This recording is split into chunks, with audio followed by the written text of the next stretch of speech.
Ny hitaorina izay fivirina ny tanterahana teny alarobia izay ihany koa ny solitenan'ny firenena mikambana eto amintsika Ramatoa Fatoma Samora. Isan'ny nitondran'ny fanazavana ary ny mahakasika ny fanapahan-kevitra sy ny antota taratasy izay nisoniaviny teto Madagasikara ary nazavainy ihany koa fa eken'ny firenena mikambana ny zavatra rehetra izay nasiany sonia eto Madagasikara.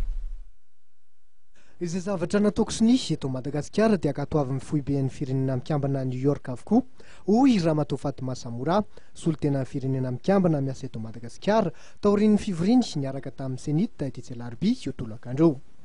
Io tokoa ny valiteny nomeny raha nanontaniana ty solitenan'ny firenena mikambana ty mikasika ny taratasy nampisehoan'ny filohan'ny tetezamita Andriamatoa Andry Nirina Rajoelina izay voalaza fa nosoniavin'ny sekretera jeneraly ny firenena mikambana Andriamatoa Ban Ki-moon ary manambara fa tokony iaraha-midinika ny fanemorana na tsy ny hitety androm-pifidianana.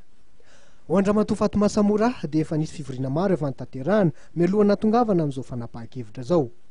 Fanapahan-kevitry ny senita niarahana tamin'ny firenena mikambana iny fanemorana tety androm-pifidianana iny ka tokony tsy iverenana intsony ho hatrany Ramatoa Fatoma Samora. Tout ce que je peux vous dire, c'est qu'au moment où le PNUD a apposé sa signature sur le communiqué conjoint, le secrétariat des Nations Unies était au courant.